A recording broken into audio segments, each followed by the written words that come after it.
Okay, let's try to do example 6. Example 5 tu kita skip dulu. Kita buat example 6. Nanti Miss ajar example 5 tu. Okay, so an ideal gas is contained in a cylinder by a frictionless type piston. Okay, the cylinder is surrounded by insulation to prevent loss of heat. So initially the volume is sekian, the pressure is sekian, and then the temperature is sekian lah. Okay, and then it wants number of moles. Okay, so I list down all the quantity. So dia kasih lah V1 sama dengan, okay, and then dia kasih lah pressure initial kita sama dengan sekian, and then dia kasih temperature sama dengan 314K. I think we can just use this formula kan. PV is equals to nRT. Okay, masukkan sajalah. So 1.04 times 10 to the power of 5. And then, okay, nak cari number of mole 8.31314. Okay, and then tekan calculator, you will get your number of mole to be 1.16 times 10 to the power of negative 2 mole. Okay, so that is for A lah. Okay, let's try to do B pula. Okay, untuk B, the gas is compressed. The gas is then compressed. Maksudnya compress volume berkurang lah to volume yang baru, and then temperature yang baru. Okay, so determine the new pressure of the gas after this compression. So it gives you a new volume. Kena compress, so maksudnya lagi kecil lah. Okay, negative 5 meter kubik. Daripada 2.9 jadi macam ni. Volume dia makin kecil. And then temperature pun berubah. T2 sama dengan 790K. Okay, so we want to find P2 lah. Okay, so I think we can use ideal gas law equation juga, iaitu we use this one instead. Berdasarkan gabungan semua gas law tu kan. Okay, so P1 masukkan tadi.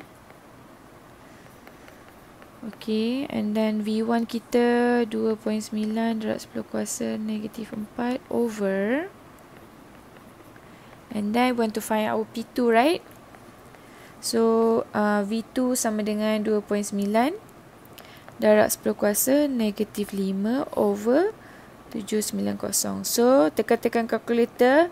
So you should get your P2 to be 2.63 darab 10 kuasa 6 Pascal. Okay, right, so that is B. Okay, cuba buat C pula Okay, C, the work done on the gas during the compression is 91 joule. So it gives you work done is equals to 91 joule. Okay, so calculate the increase in internal energy. So it wants to find delta U lah.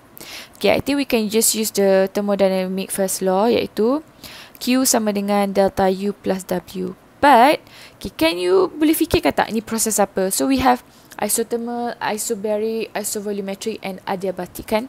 So if you notice here, nothing stay constant. Our volume changes, right? Our pressure pun berubah. Our temperature also berubah. Okay, kalau kita tengok kan, kalau kamu tengok isothermal, constant temperature. Isobaric, constant pressure.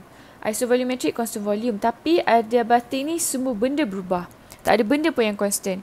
Pressure berubah, volume berubah, temperature pun berubah. Okay, maka ini sebenarnya adalah proses adiabatic. So, kalau proses adiabatic, kan, this is adiabatic lah. Okay, so kalau adiabatic, apa proses tu? Dia cakap, process that occur without heat transfer into or out the system. Maka Q kamu sama dengan kosong. Okay. So, your Q here is equals to 0. And then delta U will be equals to negative W kan. Ada W sudah. Tapi kena hati-hatilah. Kita cakap compression kan. Compression tu maksudnya kita ada volume yang besar. V initial which is this one kan. Lepas tu kena compress, maka dia punya volume berkurang. Okay. So, bila volume berkurang, ingat tak Miss cakap? So, work is done on the system. Okay. Bukan sistem ni yang melakukan kerja, tapi work is done on the system. Kerja dilakukan pada sistem tu, ataupun kita cakap surrounding tu push the piston tu. So, surrounding do work on the system, maka kalau kita cakap work is done on the system, maka nilai work done kita sama dengan negatif. So, itu kamu kena faham lah. Basically senang je. Kalau volume bertambah, work is done on the system. Positif kan? Kalau volume berkurang, work is done on the system. Okay. Nilai work done tu negatif. So Miss harap kamu dapat faham lah. Miss cakap laju sikit I cannot help myself. So this would be negative 91 lah. So this might be negative 91 joule. Work is done on the system. Okay. Lagi pun dia cakap kat sini bah. Work is done on the gas. So it will be negative 91 joule. So your delta U will be 91 joule. Okay. Alright. D pula Okay. D. Okay. Explain why a rise in temperature when the takes place during compression. Kenapa ada rise? Okay. In temperature during compression. Okay. So as you all know, ini adalah proses adiabatik kan. So kalau proses adiabatik, maka work done dia sentiasa negatif. Maksudnya work done sentiasa dikerjakan dekat sistem tu. Okay. So what happen? Dia kena keep up lah. Okay. So dia kena ada extra energy tu untuk dia pula buat kerja. Sebab kalau dia batik, dia mesti negative W. Maksudnya kerja dilakukan pada dia. So dia perlukan this extra energy. Macam nak dapat extra energy tu? So kita cakap dia nak perlukan extra energy to do work. Untuk bahasa Inggeris lah.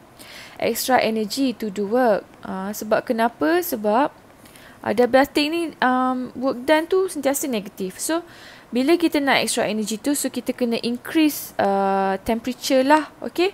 So and then increase temperature supaya boleh melakukan kerja lah. Itu je lah jawapan dia. Okay, ini adalah konsep lah. Okay, itu saja untuk example 6. Okay, thank you.